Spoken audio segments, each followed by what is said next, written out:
daya di transistor. Oke, disipasi daya ini efisien,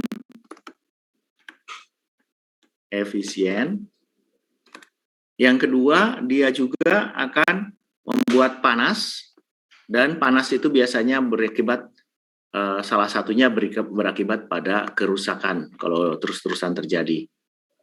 Ya, jadi kalau kita bisa tekan nilai VCE-nya, maka kita akan lebih baik nilai dayanya. Namun kita melihat bahwa VCE ini tetap saja kalau kita perbesar arus IB di sini, IB kita perbesar dengan tujuan untuk memperbesar IC, kita lihat nanti kenaikan IB itu tidak lagi setara dengan beta kenaikan IC itu tidak lagi setara dengan beta. Dia akan kenaikannya akan tidak terlalu signifikan. Dan tegangan VCE-nya turunnya pun tidak signifikan. Ya. Nah, ini yang pengamatan pertama yang akan Anda lakukan di dalam praktikum percobaan 5 ini. Nah, berikutnya lagi kita juga akan melihat masalah transistor sebagai switch. Kita menggunakan di sini beban induktif, ya. Kita lihat sekali lagi di sini saya gambarkan ini relay.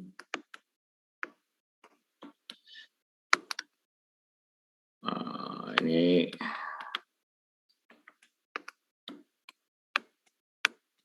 oke, ini kita resistor dioda.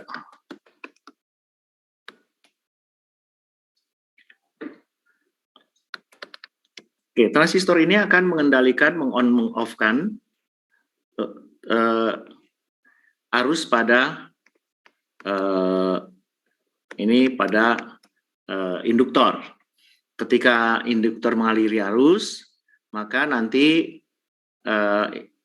inverter ini magnetnya akan membuat saklar tertutup misalnya, dalam kasus ini. Nah, kita nanti akan diperhadapkan pada keadaan kita akan tes arus ini, kita naikkan, kapan dia akan lampu LED ini nyala, kemudian saat IB kita naikkan, ya, arus pengendali dari transistor tersebut. Kemudian dia mati saat IB kita turunkan. Nah, Anda perhatikan, ini kita katakan IB1, IB2, kita lihat nanti IB1 akan tidak sama dengan IB2. Ya.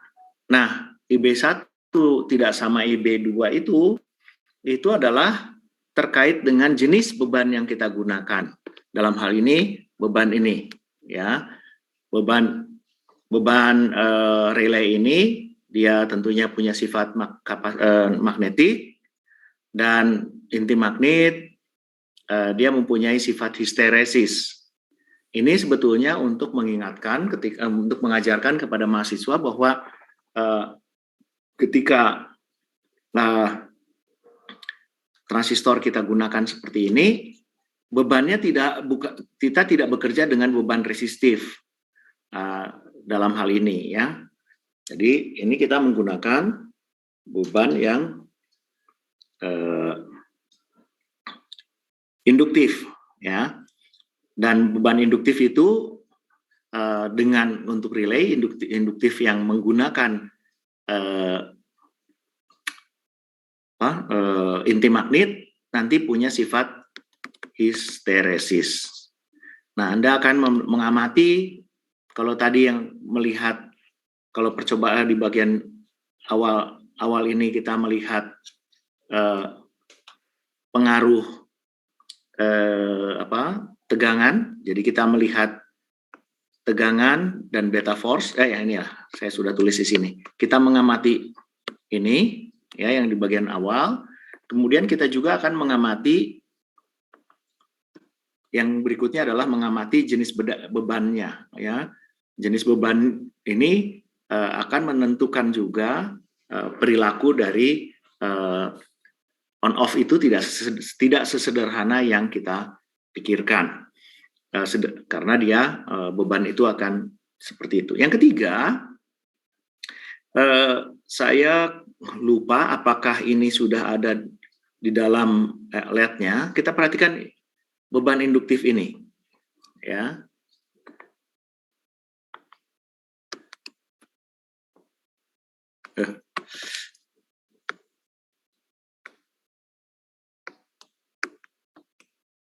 Saya gambarkan dengan ini saja, dengan saklar. Ya, ini beban induktif. Ini saklar saya putus sambungkan. Kita bayangkan pada saat tersambung,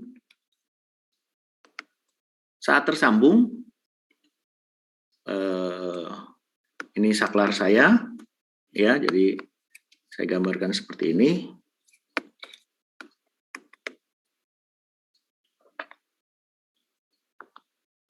Saat terhubung, apa yang terjadi? Saya akan mempunyai arus yang cukup besar satu arusnya. Oke. Kemudian saklar diputus. Apa yang terjadi? Jangan lupa nanti akan ada tegangan pada kapasitor, pada induktor.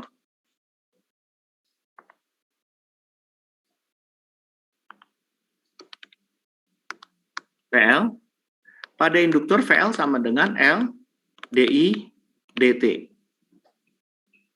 Kalau arus diputus tiba-tiba, maka kita akan terjadi apa? Akan terjadi VL ini meningkat dengan sangat tinggi. Kalau itu terjadi, kita bayangkan ini kan nanti di sini ada power supply, ini tegangannya rendah. Oke.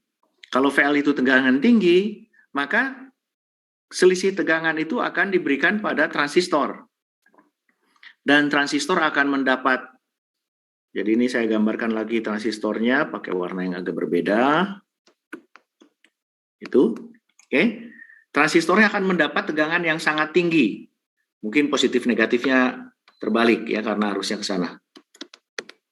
Dan apa yang terjadi tentunya ini bisa membuat transistor masuk keadaan breakdown dan transistornya bisa rusak.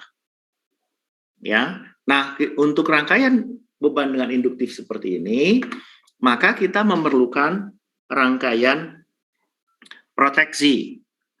Rangkaian proteksinya seperti apa? Kita akan tambahkan sebuah dioda yang terbalik ke sana, oke.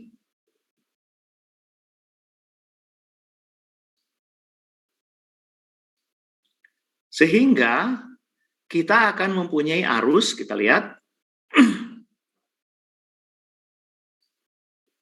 apa yang terjadi. Kalau dia diputus, kalau dia saat dia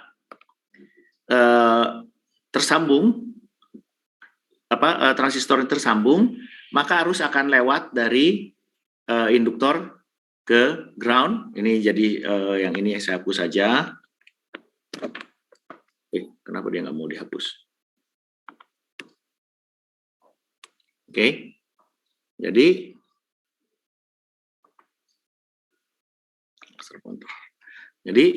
kita lihat dari positif ini akan masuk karena lewat transistor ke bawah sana.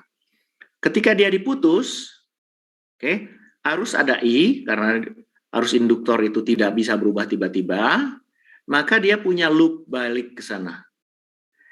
Artinya dia tidak akan mempunyai perubahan arus yang tiba-tiba pada induktor karena ada arus, ada loop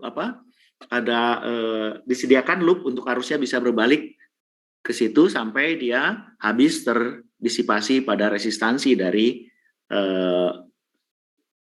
induktansinya. Jadi itu rangkaian pengamannya, ya. Nah, ini rangkaian pengaman ini sangat penting, oke. Terutama ketika kita mempunyai rangkaian dengan arus besar dan induktansinya juga cukup besar, sehingga dengan demikian transistor ini akan tidak rusak, ya. Nah, kalau kita bicara transistor sebagai switch, kita tidak salah satu yang tidak kita sentuh dalam kuliah ini adalah yang paling banyak kemungkinan Anda pakai itu adalah secara umum adalah high bridge. Kalau yang power tentunya lebih banyak menggunakan transistor insulated gate bipolar transistor. Ya, jadi dia itu seperti ini simbolnya. Ya, ini IGBT, ya, bukan LGBT, IGBT. Jadi ini ada gate, ini ada kolektor dan ada emitor. Jadi agak lucu tentunya, tapi ini adalah transistor switch yang paling banyak digunakan pada masa ini. Nah, salah satu spek yang paling penting adalah berapa tegangan sisa ini. Kita bayangkan pada transistor IGBT ini, arus itu bisa tergantung transistor yang Anda pakai, itu ada yang sampai 100 ampere atau bahkan 1000 ampere. Kalau tegangan VCE-nya itu ada 1 volt, maka transistor itu terdisipasi sebesar 100 watt. Ya, jadi ini transistor ini cukup besar disipasinya. Ukurannya juga cukup besar. Ini mungkin kalau udah 100 ampere seperti itu, ukurannya sudah seukuran apa ya? Apa yang bisa kita bayangkan dengan mudah?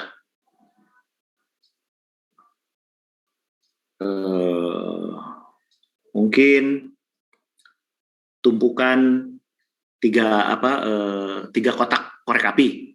Nah, ditumpuk itu kira-kira ukuran transistornya bisa sampai sebesar itu, bahkan lebih. Nah, tapi kita tidak akan menyentuh ke sini, ini hanya saya cuma cerita saja. Kalau yang mahasiswa yang power atau yang elektro nanti pengen belajar hal ini, ada kuliah power electronics di sana ya. Tapi sayang pakarnya di situ Profesor Pekik Ardo Dahono baru meninggal beberapa bulan yang lalu. Nah, yang transistor sebagai switch yang mengendalikan daya juga yang banyak digunakan itu adalah biasanya sekarang dia menggunakan FET seperti ini. Ini contohnya untuk mengendalikan motor DC.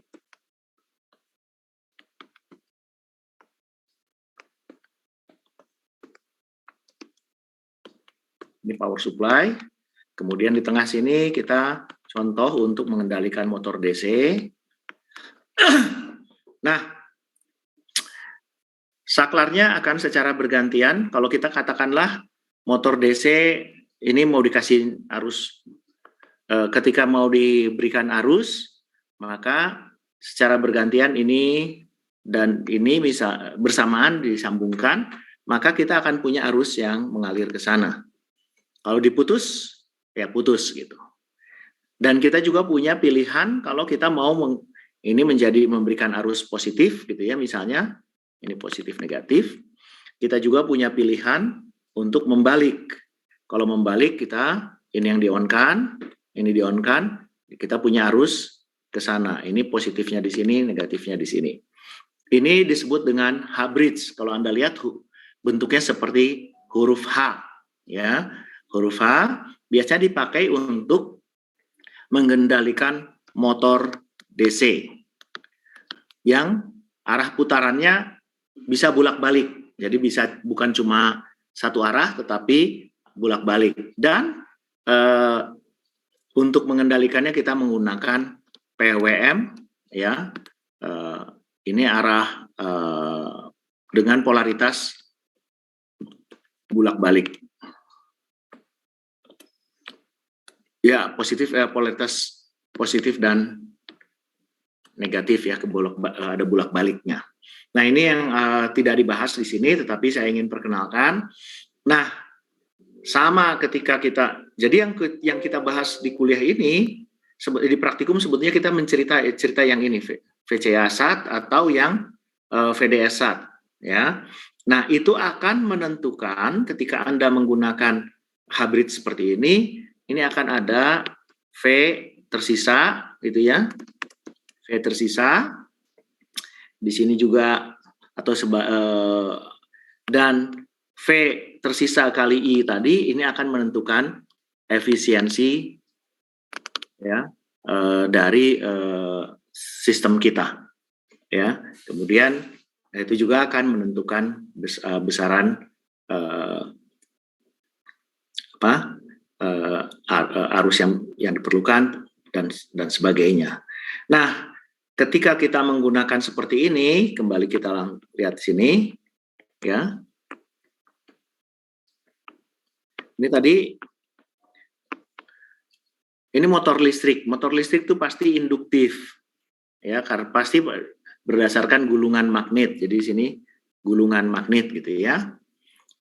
Gulungan magnet sama seperti ketika kita bicara pada transistor yang kalau arus diputus tiba-tiba, maka kita akan memerlukan bisa terjadi tegangan yang juga tiba-tiba tinggi. Pada rangkaian ini pun diperlukan rangkaian proteksi. Anda bisa cari di literatur bagaimana cara memproteksinya. Ya. Oke, cara memproteksinya menggunakan dioda. Kemudian selain itu juga ada menggunakan RC. Tujuannya adalah supaya tegangannya tidak terlalu besar yang perubahannya. Oke. Nah, itu yang pertama di percobaan 5 dan kemudian berikutnya lagi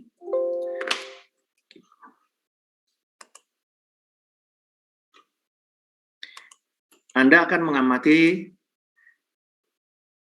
perilaku kedua, pemanfaatan kedua transistor sebagai switch.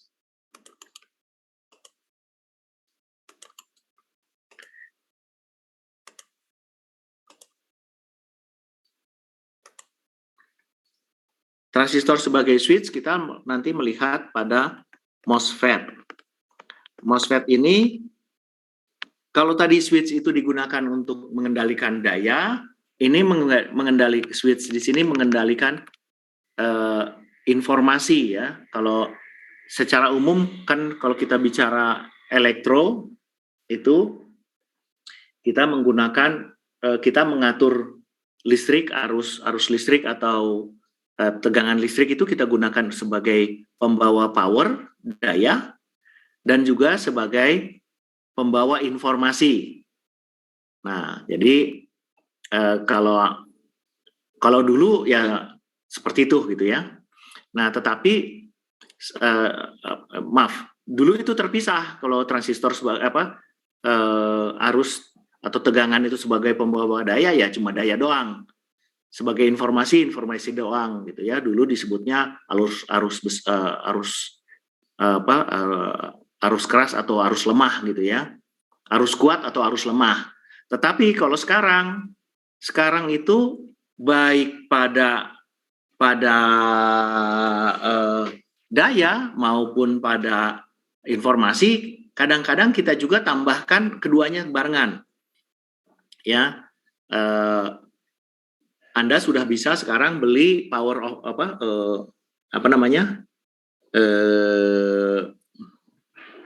internet switch yang dayanya disuplai bukan power supply, bukan jalur data tersendiri, jalur power tersendiri, tetapi kita kirim datanya powernya lewat jaringan internetnya. Itu udah ada.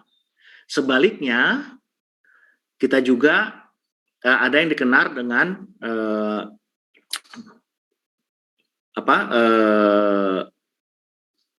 kita bisa mengirim data lewat jalur tenaga listrik ya,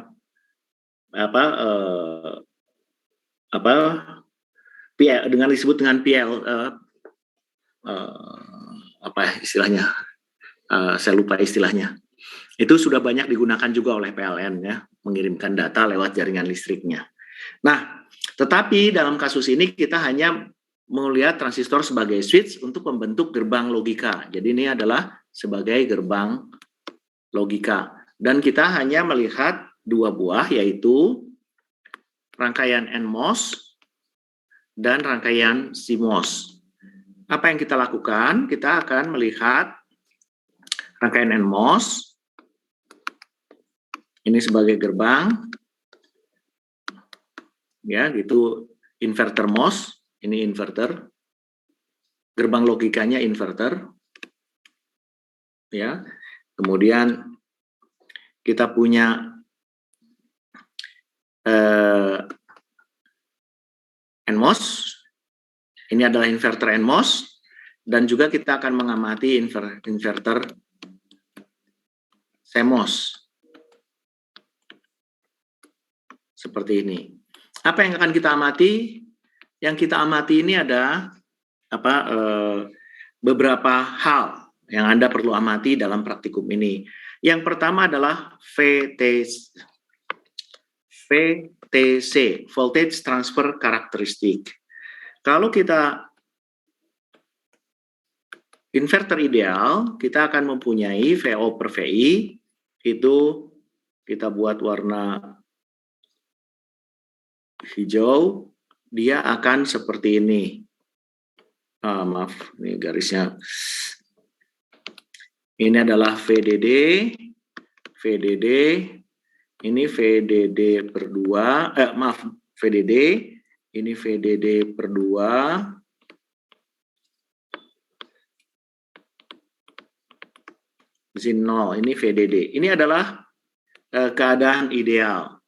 Nah, kita akan mengamati bagaimana rangkaian ini seberapa jauh dari keidealannya. Nanti kita akan mengamati di sini tentunya untuk MOSFET ini nanti akan seperti ini.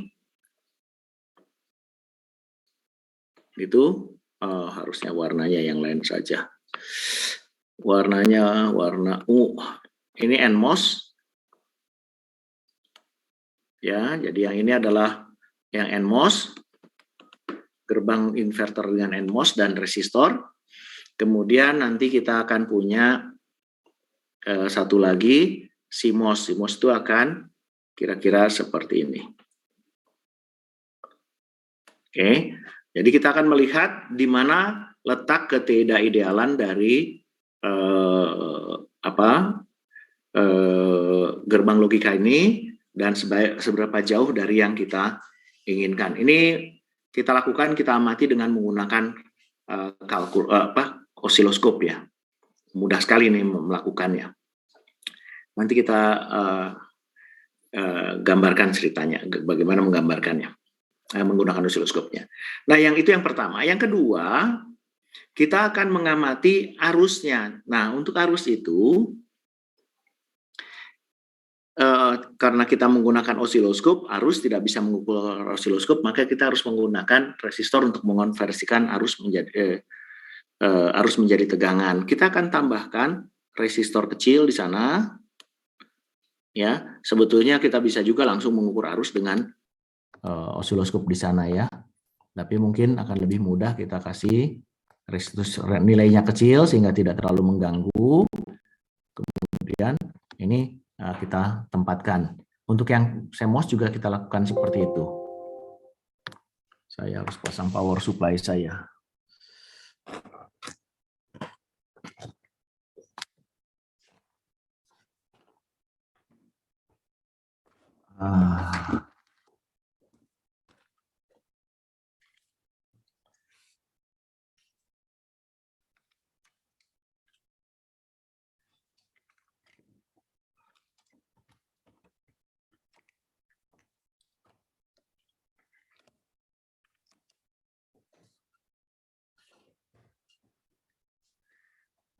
Baik, kita lanjutkan. Jadi ini untuk mengamati. Nah, kita perhatikan bahwa kalau kita nanti menggambarkan NMOS,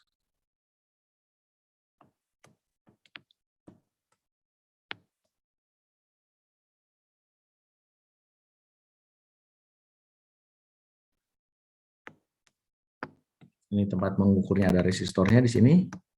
Ini yang diukur oleh osiloskop tegangannya. Ya. Ini resistansinya dibuat nilainya kecil.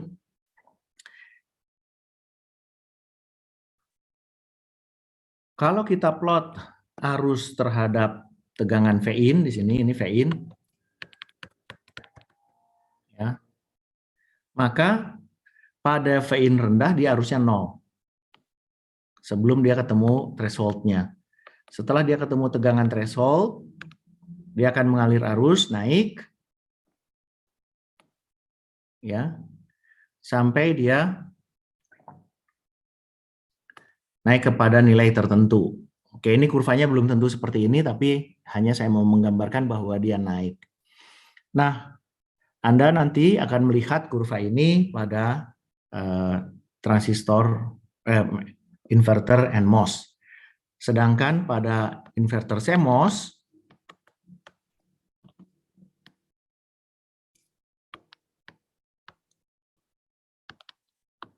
kita lihat di sini arusnya, ini arus, saya ganti warna karena saya mau gambar yang tempat yang sama, arus I, ya, arusnya pada saat tegangan Vin, ini Vin kurang dari VT, dia 0, sama di sini. Oke. Kemudian kalau kita lihat transistor ini di VDD, selama tegangan Vin ini selisihnya dengan VDD kurang dari VT PMOS, maka dia akan 0 juga. Jadi dia sini akan 0, ini VTN, kemudian dia ada di sini VDD kurang VTP, harga mutlak. Oke. Dan selebihnya di situ akan tidak 0. Jadi akan seperti itu. Ya, dan ini harusnya akan cukup kecil, nanti Anda lihat. Ini yang menunjukkan keuntungan dari sebuah inverter MOS di mana dia mempunyai keadaan low power. Nah, ini yang akan kita lakukan pada praktikum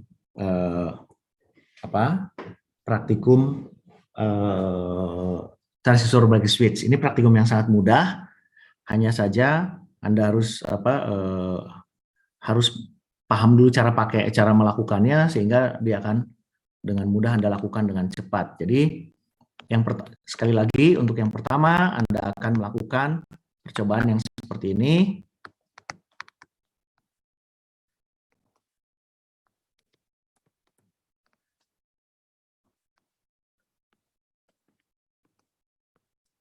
Saya lupa arus IB-nya diaturnya oleh yang resistor yang kita variabelkan yang di bawah itu. Jadi percobaan pertama kita mengubah IB dengan menggunakan variabel resistor itu. Kita baca IB, kita baca, maaf di atas ini ada inverter. Ya. Kita baca IC, ya, dan kita amati hal-hal yang tadi. Ini kita lakukan menggunakan sekurangnya 3 multimeter, ya. Ya, Anda punya multimeter nanti sudah ada di meja, harusnya cukup untuk menggunakan rangkaian multimeter yang disediakan. Nah, untuk inverter MOS, cara melakukannya adalah jadi ini inverternya, power supply, oke. Maka Anda akan melakukan generator sinyal di sini. Generator sinyal, kita sambung. Perhatikan bagaimana men-set generator sinyalnya. Ini nanti ke channel X dari osiloskop. Yang ini channel Y dari osiloskop. Anda menggunakan mode XY. Ya, menggunakan XY. Kemudian yang harus diperhatikan karena ini VDD, VDD-nya kita menggunakan 5 volt. Oke. Si generator sinyal ini kita tidak akan berikan pada nilai negatif. Dia harus kita berikan nilai yang berulang-ulang. Ini V in terhadap waktu dia akan seperti ini. Naik, turun segitiga Hz saja, ya, 300 Hz kira-kira itu sudah, kalau di osiloskop sudah kelihatan sebagai berhenti, nggak terlalu tidak terlalu, harus men-set ada offset DC sebesar, kalau ini sampai dengan 5 volt, berarti offset DC-nya sama dengan 2,5 volt. Oke. Bagaimana caranya? Osiloskopnya Anda harus lakukan ini terpisah dengan osiloskopnya. Jadi Anda harus lakukan dengan rangkaian. Jadi Anda amati generator sinyal, diosiloskopkan dulu menggunakan osiloskop, channel 1 osiloskop, ya. Kemudian Anda ubah tombol offset dan tombol amplitude. Ini amati di osiloskop dengan ini osiloskop dengan kopling harus DC. Kopling inputnya harus DC.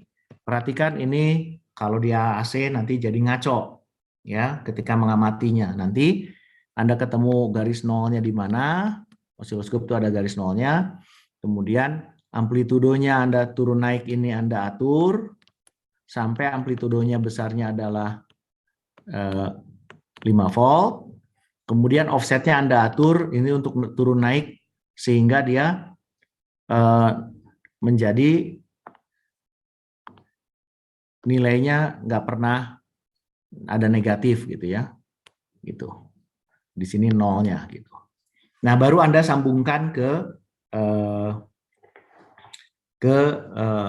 rangkaian yang tadi, yang ini ya, sehingga nanti dengan mode XY kita akan punya plot yang seperti itu, ya, plot inverternya. Nah masih pada rangkaian yang sama, ketika kita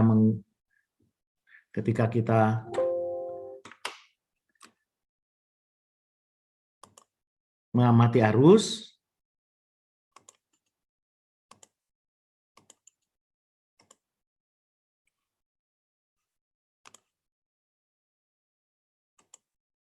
ketika mengamati arus, ini inverternya, power supply, ini VDD, power supply ke arah ground, kita ada resistor yang kita gunakan, kemudian ini kita gunakan ke osiloskop channel Y, kemudian ini kita channel ini V-in, channel Y itu adalah I kali R, atau merepresentasikan dari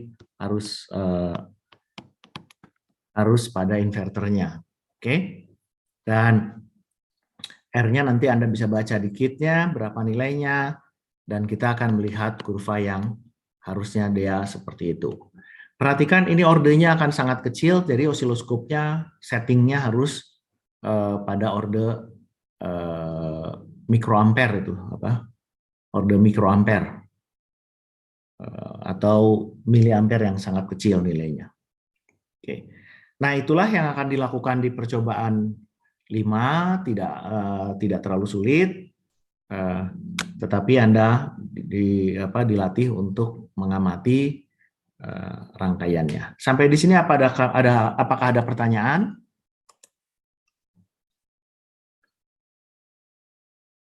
Apa ada pertanyaan?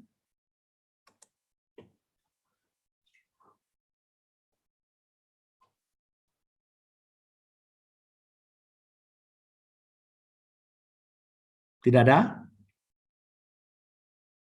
Oke, ada pertanyaan yang sampai ke saya lewat asisten, lewat Mbak Intan. Apakah ada ujiannya? Kalau dulu-dulu memang saya selalu ada ujian praktikum. Ujian praktikum itu digunakan untuk melihat pengetahuan Anda tentang hal-hal praktisnya dalam melakukan praktikum ini gitu ya. saya melihat bahwa jadwal Anda ini sekarang semester ini sangat padat. Oleh karena itu saya memutuskan semester ini nggak usah pakai ujian saja. Ya, jadi nilai Anda nanti hanya dari praktikumnya sendiri. Ya, praktikum itu macam-macam yang dinilai, termasuk buku catatan laboratorium, laporan, bagaimana Anda melakukan di lab, proyek, presentasi, dan sebagainya ya. Dan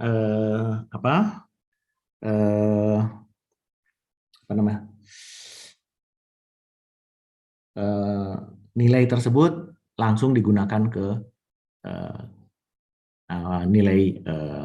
menentukan nilai akhir gitu ya. Nah, tetapi biasanya saya akan menskalakan lagi nilai dari asisten. Karena asisten itu biasanya jadi nanti rentang nilainya akan saya menentukan ya. Karena asisten itu membedakan nilai itu sangat sangat tipis ya. Mahasiswa yang bagus dengan yang tidak bagus nilainya bedanya cuma 81 dengan 82 gitu. Ya kasihan yang bagusnya gitu. Ya. Jadi nggak berbeda. Nanti akan saya spread besar rentang tersebut untuk memperoleh nilai siapa nilai yang lebih bagus ya tentunya indeksnya akan lebih bagus. Baik. Apakah ada pertanyaan?